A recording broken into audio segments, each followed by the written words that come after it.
Okay, well, think I'm going to get started. Um, just, for the folks that are on.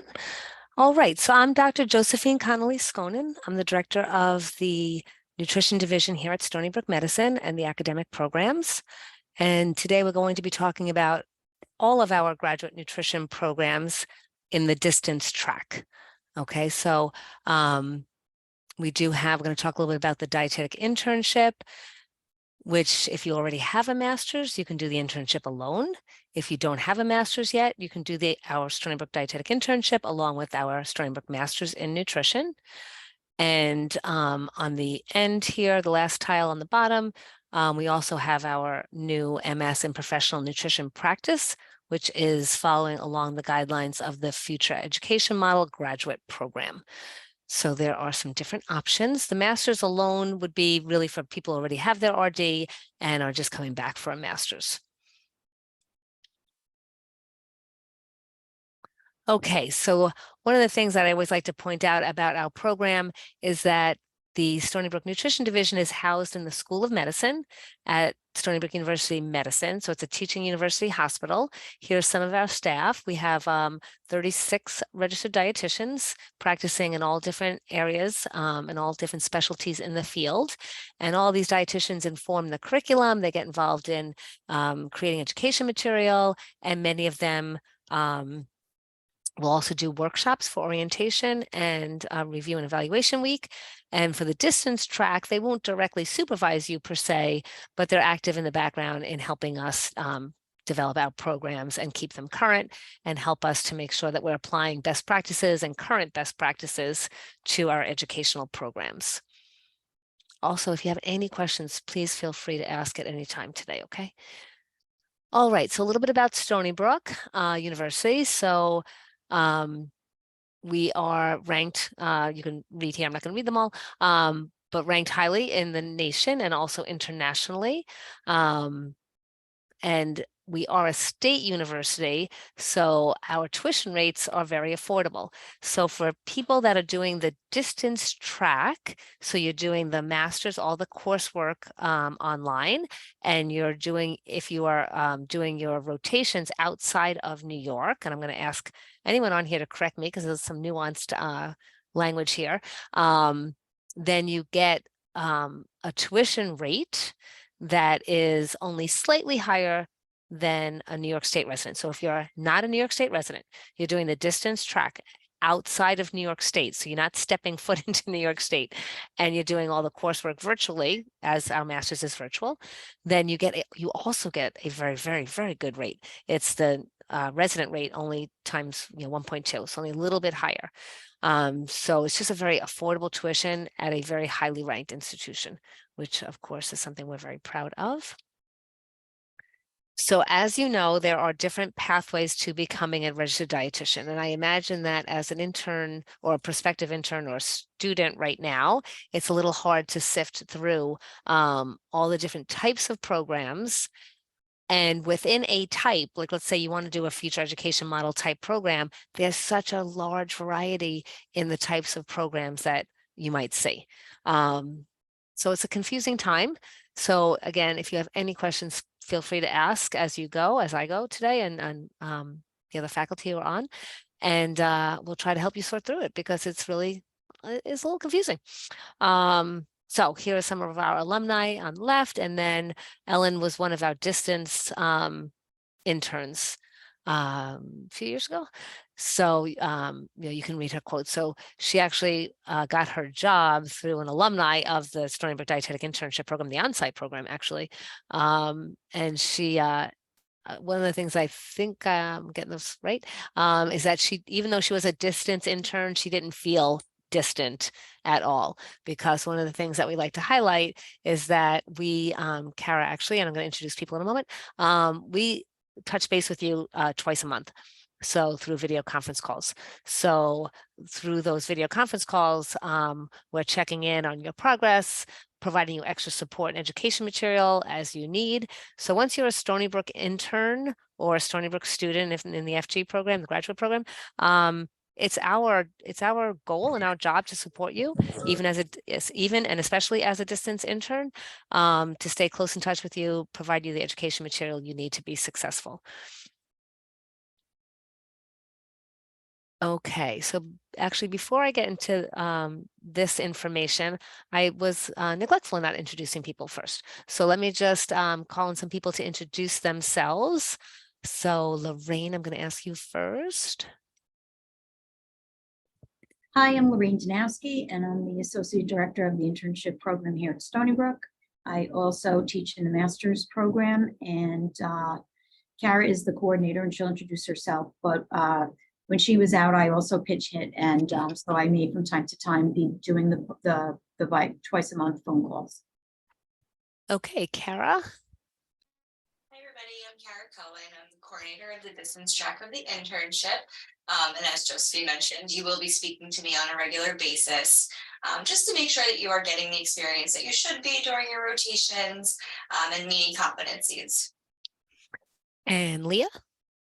Hi, I'm Leah Holbrook. I'm the Associate Director for the Graduate Nutrition Program. So I would serve as your master's advisor, and because we're all in the same suite, it works well to be able to advise you in the master's, knowing what you might be undertaking in the DI as well. And Annie. Hi, my name is Annie Yang. I'm one of the clinical preceptors for the dietetic internship program, and I also co-manage the rooftop farm that we have here at Stony Brook. And Annie does a lot of the grading too, helps us grade modules and whatnot. And Sharon, who you all have interacted with already, I'm thinking, can you introduce yourself, Sharon? Yeah, hi, I'm Sharon Schmidt. I am the administrator for all of the programs here, so can entertain questions on all of them and get you to the right people if I can't answer the questions myself. Welcome. Okay, so now we're going to share some information that will help you decide which program even the within the distance track or the distance track of each of these different programs might be the best for you. All right, so the first column in the next few slides is going to be information about our dietetic internship as a standalone program. So this will be for people that already have a master's degree, and now you want to do the internship experience. And the master's degree doesn't have to be in nutrition per se. The middle column is going to be information about if you do our internship with the master's. So you're going to enroll in our DI and you're going to enroll in the master's. And then the last column is going to be information about our master's in professional nutrition practice, which is our future education graduate model program. Okay, so first, who's eligible for each of these programs? So for the DI alone, you have to already have a master's degree and a DPD verification statement. So if you don't know what that is, chime in, but I'm assuming you all know what that is. It's regarding your didactic coursework. The dietetic internship coordinated with our MS in nutrition is for those that have just a DPD verification statement, but no master's. And then the future education model program, the MS in professional nutrition practice, would be if you have a DPD verification statement, or if you don't have a DPD verification statement and you have a baccalaureate degree and you take the prerequisite courses that you see in the next row. Okay. Any questions regarding which program might be for you? You can apply to the DI and the master's, as well as the master's in professional nutrition practice. You can apply to both, or you can choose just one. Do you guys already know which one you think you would be most interested in? For those of you on the call, or does any? I have a question. Good. Yes. Okay, so I would be interested in the future graduate program. Just because the programs I am currently seeking are towards that, because I do have a bachelorette degree. The problem that I'm seeing though is that not all of the programs are requiring the same prerequisite classes. And I am having difficulty in finding universities or online classes that will meet these requirements. Like I'm seeing nutrition, physiology, and metabolism, where would we be able to fulfill that requirement? So we are going to be offering those last 3 courses: nutrition physiology, metabolism, concepts in nutrition therapy, and food science systems, starting this summer. Oh, okay. So you would be able to, so you already have a baccalaureate degree, Yes. but it's not in nutrition. No, biology. Biology. Okay. So then you just need to so then you have to have all these other science courses. I assume you have the bio. And then these 3 nutrition related courses you can take with us. Okay, yeah. So I am in a dietetic technician program currently. And I'm just wondering like how flexible this program will be with transferring credits, because one of the classes I will be taking next semester will actually be a medical nutrition therapy class. So I'm wondering like if that would be able to transfer over.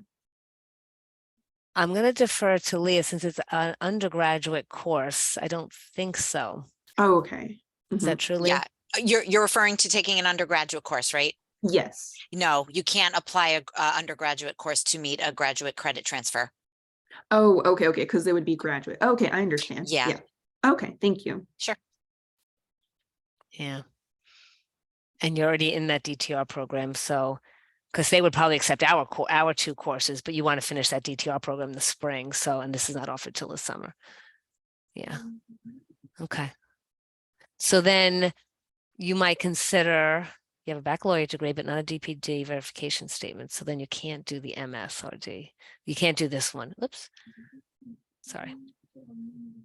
Can I ask a question though, now that we brought this up? So the nutrition, concepts in nutrition therapy, Leah, is that more of an introductory course? Could that one be substituted for the DTR one? No?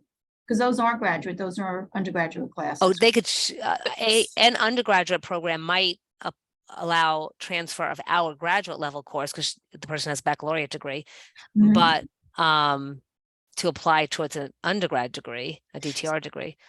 Lorraine, I don't know if I'm understanding your question correctly, but let me just follow up by saying these are the prerequisites for the program. What Okay. Josephine was saying is that all these down to statistics are taken elsewhere.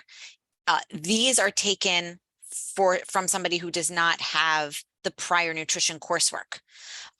So if they need it, they can take it with us. But if they've had it, then they wouldn't take it with us. I guess what I'm trying to say, we can do this talk offline also.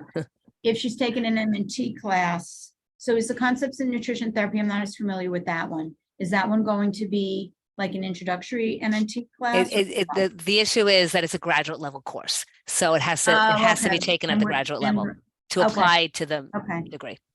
Mhm. See, we're still learning too. It's a lot that you guys have to digest and sort through for yourselves. So that was a very good question. Any other, so we talked about who's eligible and then the prereqs. Any questions? Anyone else have any questions on what's here, who's eligible in the prereqs? Okay. So now the matching process. So you may know that the standalone DIs for years, there's a national matching process. So you apply to a number of programs through through DICAS, and then programs will review your application, interview you, and then we rank the people that apply to our program. And then the national ranking process matches interns to programs, or students or to internships. So that's the matching process. So for the internship, yes, we participate in the match. And if you're planning to do the internship and our master's, we apply to the match for the DI.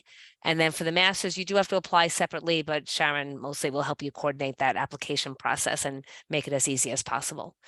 And then the future education model programs, the FG programs, go outside of the matching process.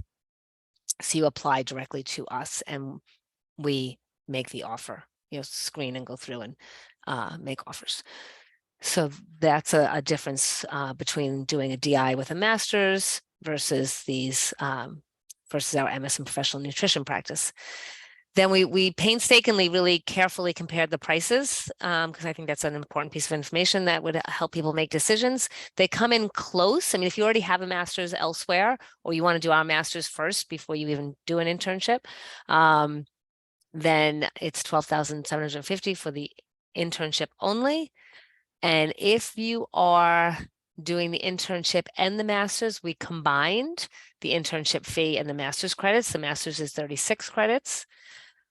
And we help you to see if you're a New York State resident, what the cost would be. So it's $27,480.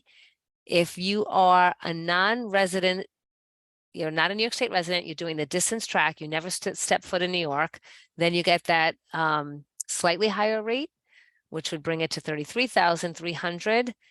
And then if you're a non-resident, you're not a New York State resident, but you come for our on-site program, which you guys are interested in distance, so it's not so much of an issue. That's actually the highest tuition rate, but still very competitive. The FG program, the Future Education Model program, there's no internship. It's a integrated, totally credit-bearing program. It's a 50 credit program. And then the prices, if you're a New York State resident, it's $23,550.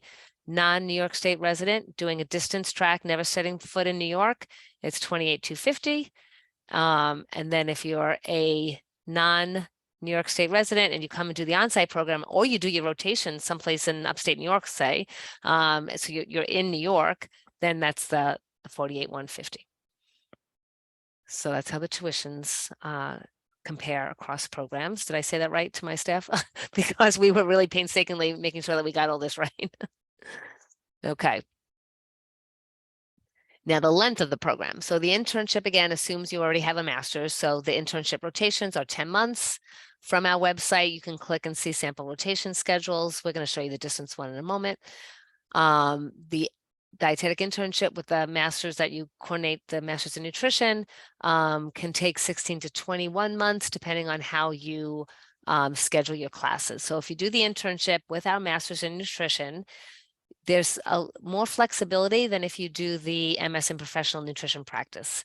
So you could do it in as little as 16 months, but you'd have to start like really, you have to be very organized, meet with Leah and be advised very carefully to make that all happen. Or you could take 21 months, even a little bit more, like a full 2 years, 24 months. So there's different ways you can organize the classes, depending on if you need to be full-time student for financial aid, perhaps, or perhaps you're working or you have other obligations and you want to spread it out and take a little bit longer. So there's some flexibility there. For the MS in nutrition professional and professional nutrition practice, it's 17 months. You go in with your group and you march along, taking the courses in a predetermined sequence. And we'll show you that in a moment. Okay, in terms of concentrations, the dietetic internship has a nutrition therapy emphasis. And then for the 2 master's programs, we have concentrations in advanced nutrition therapy and critical care, as well as integrative nutrition therapy. Or if neither of those 2 interest you, there's a more generalist type of program we can help you design. Any questions so far? I have a quick question. Mm-hmm. For the future graduate program, I noticed that there's only 1,000 hours of rotation hours. I'm forgetting at the top of my head, but shouldn't there be more hours to meet the requirement to take the RD exam? No, this prepares you. It's the internships are 1,200. I think that's still true, but the future education model, it's 1,000. Oh, and it's not okay. really hourly driven too. In fact, we're not supposed to like really think of it as hours, but we do have to make plans and students have to make plans. So it's 1,000 hours, and that does meet ASEN's requirements and would allow you to take, if you complete this program, you can take the registration exam. And also most states that have licensure require 1,000 hours. So it meets all of those needs, but that's a very astute question. Okay, thank you. Yes. But yeah, and you'll see it's a little bit less. So it's more based on competencies, attaining certain standards that A&D has put forth or ASENT has put forth. So usually there is some hour requirements and you have to tell preceptors about what time, how long the rotation will be. but it's really accomplishing or meeting these competencies as opposed to a strict number of hours. Okay, thank you. Okay, so now the standalone DI assumes you already have a master's, so there's no credits. It's not a credit-bearing program. It's a sequence of rotations, clinical experiences, but it's not credit-bearing. The dietetic, excuse me, the dietetic internship with the master's in nutrition, you have the dietetic internship rotations, and then you have 36 credits. So coursework, so 12 classes.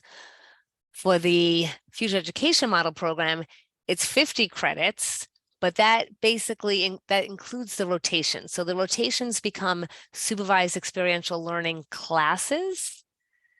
So that's why it's 50 credits, because the rotations are credit-bearing supervised experiential learning classes. And that you're going to see some variety in the different graduate programs that you look at. So we feel strongly that our profession has advanced so much. And I always see the inpatient team here at the hospital. Lorraine, I see outpatients. Annie sees outpatients. So we know like what is transpiring in the field in actual practice, and it really requires an advanced level of knowledge. So I know people think when they do an undergraduate degree, oh my gosh, I've had so much nutrition, but it's really scratching the surface. So first, the CDR, our professional organization, said, okay, the DI is not, an undergraduate and a DI is not enough anymore. You need more knowledge. You need to know more. So that's when they required the master's. So now you have to do an internship with a master's. So now with the future education model program, you want to make sure that you're picking a program that is not just a DI, like the old-fashioned DIs in credits, but that you actually are getting enough coursework in advanced nutrition practice and advanced nutrition therapy, leadership, communication, counseling, all that, so that you can practice at the highest level when you're an RD, when you're going to be on the units, writing tube feeding orders, monitoring patients' parental nutrition, managing, using evidence-based practice and all new standards of care and best practices for renal disease, oncology. It's just our field is really growing, and it's so exciting and it's so interesting, and we can impact people's lives so much. It's fabulous, but there's so much you need to know to practice at that level. And that's why we have our future education model program includes the advanced coursework that's in our master's and the supervised experiential learning. So it's what you need, we believe, that to really practice at the highest level when you graduate and to be real leaders in the field. Any questions about that? Okay. We talked about the rotation and SEL hours, flexibility in terms of how many courses you take at one time and how you schedule those classes. So it does not apply to the standalone DI, the dietetic internship with the master's. Yes, there is some flexibility, within following still, you have to have certain prereqs for courses, etc. But there's definitely some flexibility. With the FG program, the Professional Nutrition Practice Master's Degree Program, it's a very set curriculum, which we're going to show you. And all these programs have on-site and distance options. And I think you're primarily interested in distance, but maybe you're applying to both. Okay. Now I'm going to turn it over to, am I going to turn it over to Kara or Lorraine? Yes, I think Kara. definitely. Okay. Kara's going to talk about the rotations.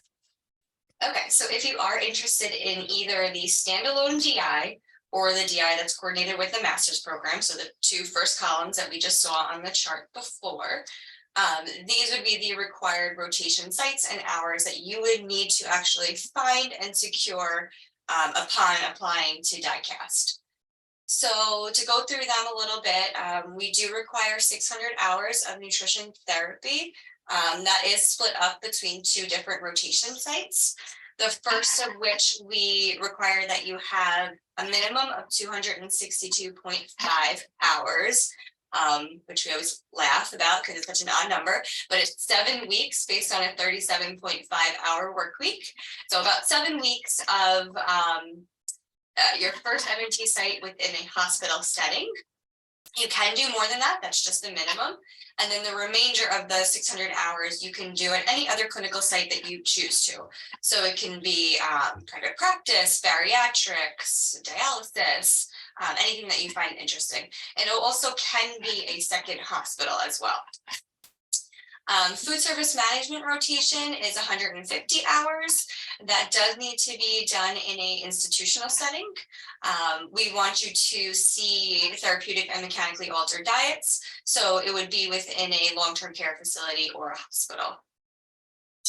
The community nutrition hour, community nutrition rotation is also 262.5 hours, which you can do in settings such as a WIC center, food banks, senior centers, Department of Health, cooperative extensions, anything in your local area that you want to fulfill this community rotation in.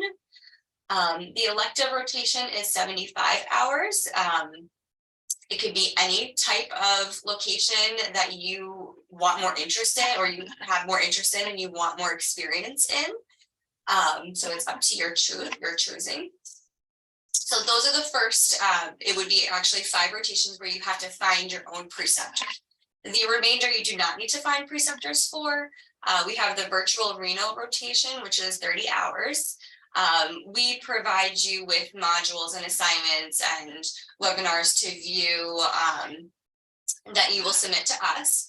You can do that 30 hours in at any time that you want, but we do always recommend when you're creating your rotation schedule that you put that towards the end of your rotation schedule to use as a buffer in case any of your preceptors or prior sites may delay you starting, or the preceptor, wants you to come in a later time. Then you could always fill in that renal rotation earlier on. The longitudinal research rotation is also virtual and done with Josephine. So you will be meeting with Josephine throughout the course of your internship rotations for a total of 28 hours and be working on whatever research project we are currently working on, or a CQI project.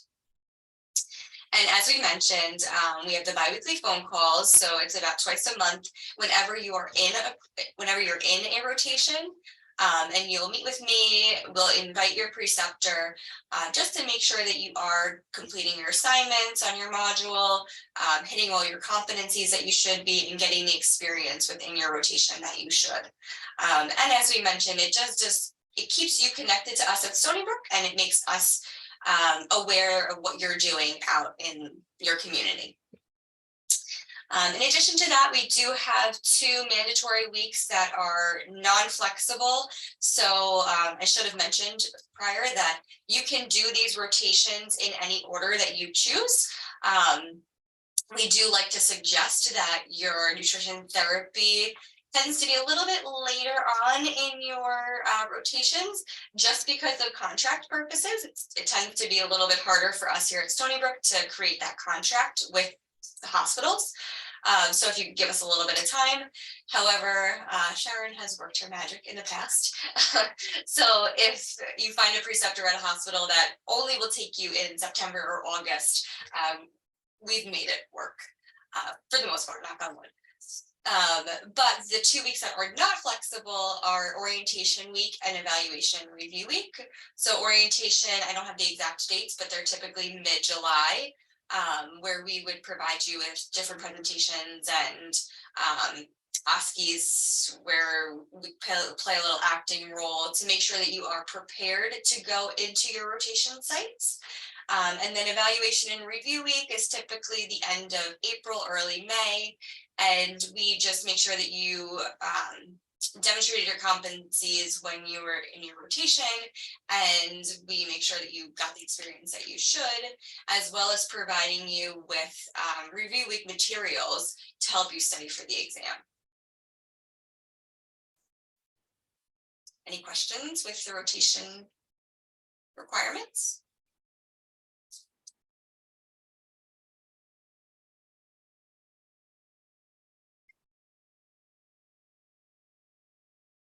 Josephine, you're on mute. Okay. Any questions at all? That's a lot to take in. So you do need to find your preceptors and sites, but then we work with you. Sharon works with you to get the contracts. So that's important for you to know. Okay, next, Leah's going to talk about the master's program. Hi, so the master's program, regardless of the concentration you choose, is set up very similarly. Obviously, there's some difference in courses. So we're going to show you each of the 3 concentrations, but other than the switch up of the 3 concentration courses, the rest is very consistent. So this chart assumes a fall start, meaning that you would start around the same time that you start your internship. So that would be late August or early September. And so you would start your first fall as an intern and you would take 1 class, which for most people is pretty manageable. We have a lot of interns now who take our masters optionally. They just choose to do it voluntarily, and they take this 1 class. So you'd start out with 515, which is a course that focuses on advanced nutrition and clinical practice. And so it dovetails really nicely, usually with the rotations that you're in. Then you would move into the spring. And again, you would take the second half of 515, which would be 516, because this is the advanced nutrition therapy and critical care concentration. And that would be the foundational course for your 3-course concentration series. And you would still be an intern. Your internship would wrap up at the end of that spring semester. You would move into your first summer, taking a macro class and the second of your concentration courses, 541. At this point, again, you're not an intern. You would go into that second fall again with 2 classes and into your second spring, 2 classes. This format takes you from, sort of like the most efficient schedule with a fall start, which for most people is what they're looking at. But I'll talk about an alternative in a moment. And it's 1 class when you're in the internship, 2 when you're not. And then there's 1 additional elective that you need to choose. And in this concentration, you have them down here on the bottom. The electives change a bit by concentration because of the courses that are or are not in your concentration. And so you'll need to add 1 elective to 1 of the terms above. You could add it to while you're an intern and take 2, or you could add it to when you're post-internship and make it a 3-course semester. The additional benefits of being a MSDI student is that there is 9 credits that overlap between the 2 programs. So what that looks like is HFN 580 in the grayed out middle box indicates that you'll be utilizing a internship module, so a series of assignments to satisfy that course. So you could take that, you have to take it while you're in the DI. So you could either take that with your fall 515 or your spring course. And then you would pay tuition. So there's tuition involved in that course, but you would satisfy course requirements with DI work. So it would not feel like additional work, which is why taking it in the fall or spring of your DI year is reasonable, because you're not going to feel it per se. For the other 2, 578 and 583, these are both courses that you have the option of challenging out of. One, you satisfy, once you satisfy your research rotation during the internship, you are eligible to challenge that. And the same for 583, which would count as a second elective, and that would be after DI graduation. The challenge process is mostly administrative, and you would be charged a challenge fee, but you would save tremendously on tuition. Right now, the challenge fee is about $200 compared to 3 credits of tuition. Okay, so that is the most straightforward fall start schedule for this rotation or this concentration. And again, the concentration courses here are 516, 541, and 542. As is going to be the case with the other concentrations, students do have the option, if they plan ahead, to start in the summer prior to the internship. So if you wanted to start in the summer prior, you could get some of these courses done and, sort of lighten your load and also potentially move up your graduation term. But just a note that our summer courses at Stony Brook begin like the 3rd-ish week of May. So it's very possible that somebody who is fresh out of undergrad could be celebrating their graduation and already enrolled in graduate courses. So for some people, it might work. For others, it might not. But even if you go with this straightforward plan, it's still a really reasonable course load, and you could extend it beyond this if need be. But we feel 1 course during the internship and 2 after the internship at a time is a pretty reasonable approach. So this would be for the advanced nutrition therapy and critical care. And then the next. Can I just make 1 comment, Leah? Sure. So in the tuition estimates in the chart prior, I took this into account. So the tuition that you see on those charts assumes that you're going to challenge out of these two courses and just pay a challenge fee, just so you know. And let me make one additional point as well. Josephine touched earlier on the fact that for graduate education, and we are not financial aided, advisors here, but we are familiar with the fact that graduate financial aid is based on a full credit load, which in graduate education is typically defined as 6 credits or typically 2 classes. So that's one of the reasons why we've set it up this way as well. And so if you're familiar with that and it's a concern of yours, remember that you have 580 that you can take in fall or spring, bumping up an additional semester to that 6 credit minimum. And if you wanted to choose an elective in the other term, then you could consistently have 6 credits all the way through. So if that's something that's important for you and you're in this program, we could certainly talk about how to make that work. So that shouldn't be causing anybody anxiety if you're seeing one class at a time. Okay. Next slide is the integrative nutrition therapy concentration. So you can see it moves through very similarly. 514 in your first spring is your foundational concentration course, and then you move on to 551 and 552. So it really does look almost exactly the same with some similar electives, some different electives, and then the same 3 courses with the 1 tuition and 2 challenge. In the gray area, the ones that overlap with the DI and the masters. Yeah. Okay. And then we have the generalist option, which essentially takes some of the electives from if you're at one of the concentrations, it scoops together some of those electives and creates sort of a general concentration. So here it's, again, similar with like a little bit of a different situation because you don't necessarily have a spring course, but it's an opportunity to take your elective. So in this case, you could actually move through and take your elective while you're in the internship, and then you take 3 courses the second fall. But what we've essentially done here is 510, 530, and 505 are electives in the other concentrations, whereas here we sort of package them as a general concentration, and you still get to choose 1 elective from the white box on the bottom and the same 3 overlapping courses in the middle gray bar. Okay, but otherwise it's very similar. And the same point goes with an early summer start. Okay, that's a lot of information. Anyone want to ask a question? Anything? Sometimes I wonder if it's just like a lot to take in. It's hard to formulate a question. So it doesn't have to be a well-formulated question. It could just be a thought, a concern. And my email, just like everyone else's, is on our website. So you can always follow up with a question if one comes to you later. I have I kids have in a quick college. question. Oh, good. Go ahead. Oh, sorry. I'm just interested because like all of these classes sound so interesting. And sometimes it's hard to decide like with like choosing one elective or not. Is it possible to choose more than one elective?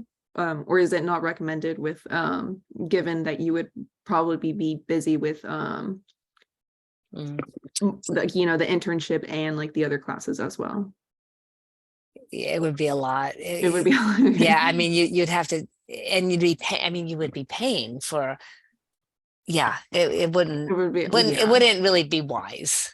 Oh, okay. Yeah. You can No, always, definitely. yeah, you can always take a course non-matric later on in life, and you don't have to do everything in a year and a half. Yeah. Yeah, you're always welcome to Yes. come back and take additional courses. Oh, okay. Okay.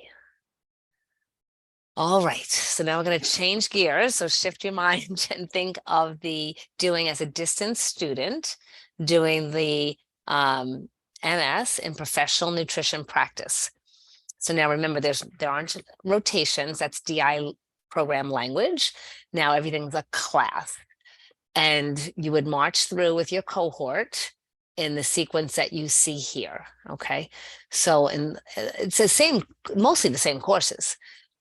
So in the fall, it's macro nutrients and metabolic regulation, advanced nutrition and clinical practice 1, nutrition management and leadership. Okay. Then towards the end of the fall semester, we give you an orientation to supervised experiential learning courses. So these are like your DI rotations. So towards the end of the fall semester, we'll do an orientation for that. Then in the winter session, you would do your food service systems and management supervised experiential learning. It's basically your food service rotation. You could think of it that way. And that's 150 hours. Then in the spring, you have 3 courses. So you have micronutrients and functional nutrition, advanced nutrition, clinical practice 2, and public health nutrition concepts and strategies. So that's a 3-credit semester. Then in the summer, you would do your SEL, your supervised experiential learning, and community nutrition and public health. So you might be at a food bank, a WIC center, a cooperative extension office, doing public health and community nutrition. In addition, in that summer, you'd be doing some online courses. You'd be taking stats and advanced communication and counseling. So 2 online courses while you're doing the public health rotation. And then you would pick, based on your concentration, you would take 1 concentration course in the summer. One of those courses, 551, goes through it's a longer session. The other 2 concentration courses, you would only take one of these green courses, is critical care and nutrition support, or issues and trends in nutrition. And that course, those 2 courses are condensed in a single summer session. Same amount of hours, it's just one, for 551, it's spread out over a longer period of time. And for 541 and 510, it's condensed in one summer session too. So basically in the summer, you have to get 3 courses done, and public health nutrition, SEL, and that's 150 hours. How many weeks is that? Somebody do the hard math for me. 4 weeks. 4 weeks, 4 thank you. weeks.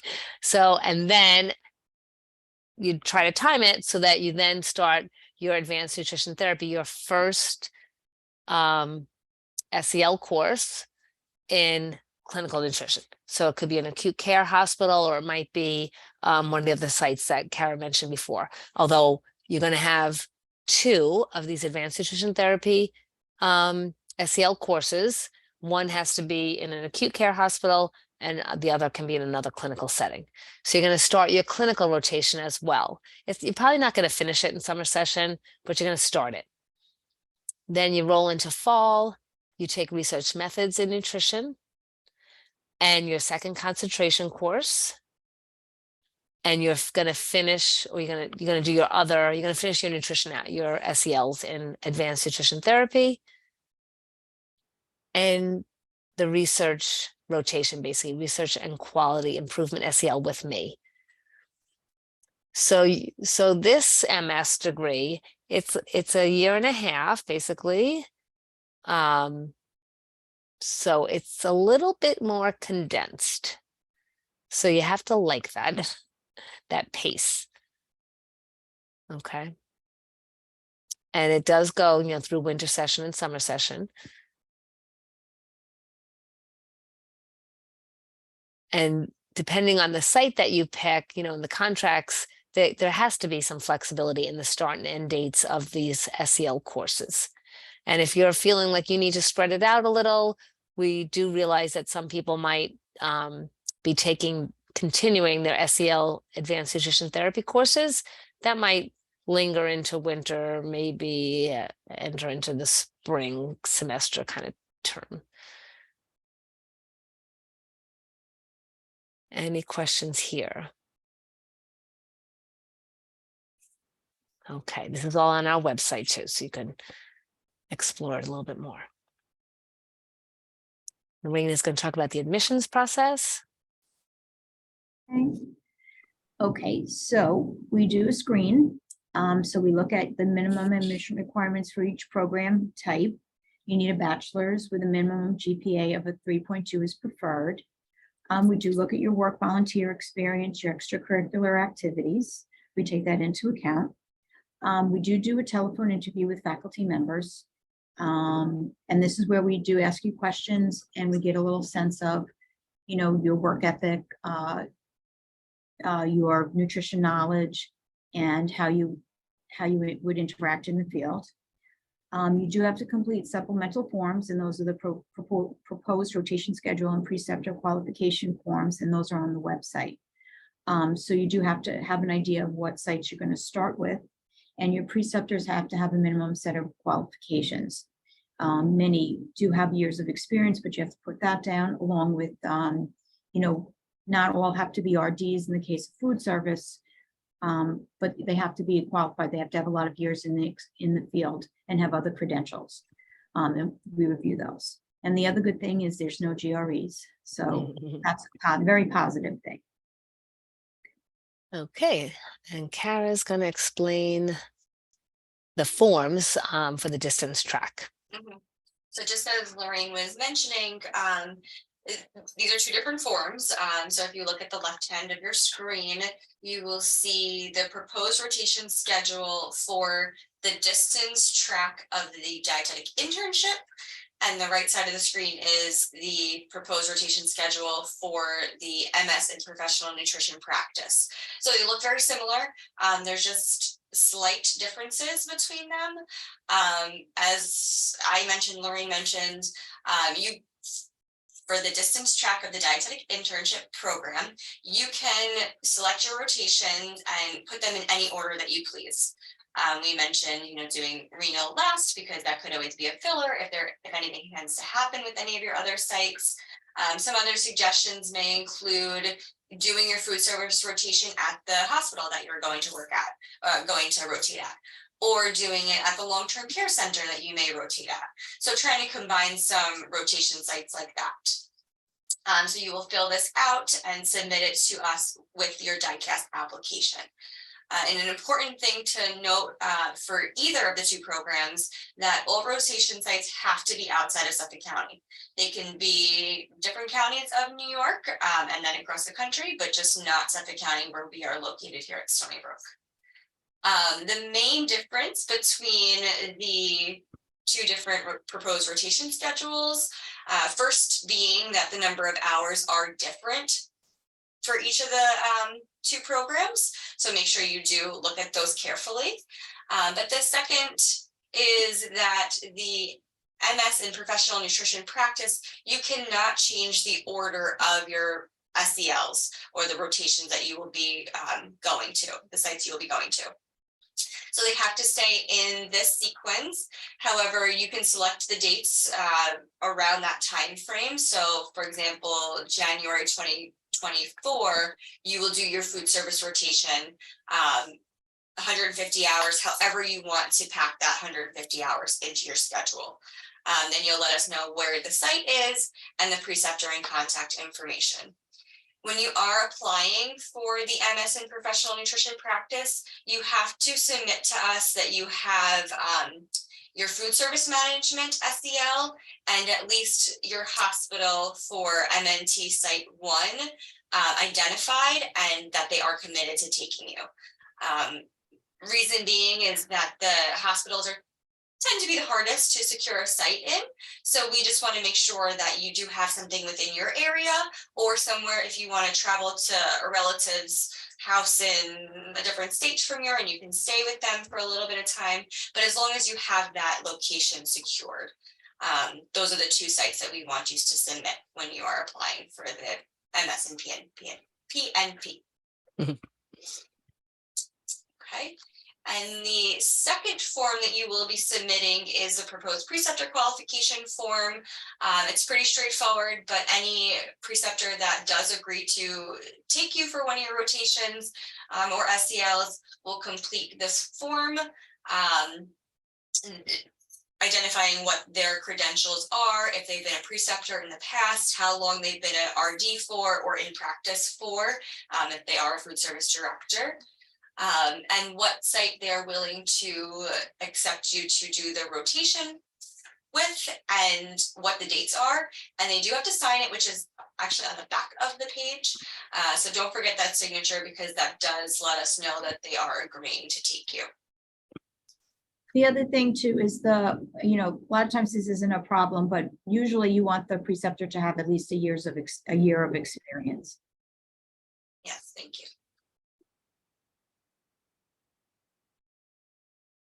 Okay, so for the research rotation, I do meet with you on Zoom as a group.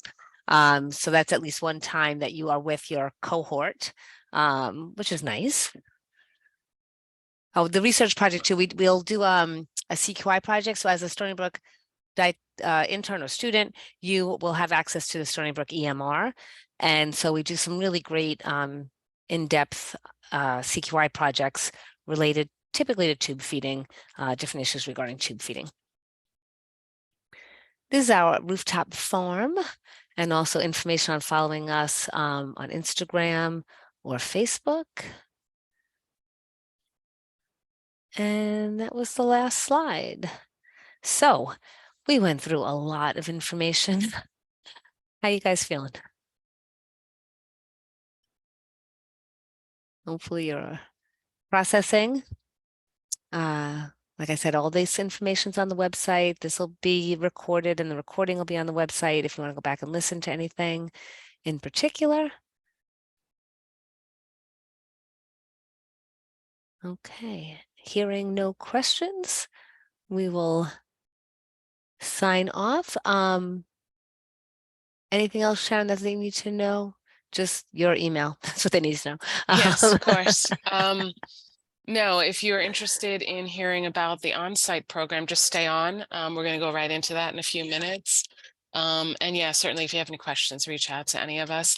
And please know that for all programs, you know, DICAS is new to you guys this year, but it's new to us this year too. Mhm. So if something doesn't seem right, please do reach out and we'll help you get through that. And good luck to you guys. Yeah. Okay. Well, Happy New Year and good luck in planning the next step of your education. I'm sure you guys will do fabulous. Take care. Thank you. Happy New Year. Okay. We're gonna actually leave it on, right, Sharon? Oh, there was some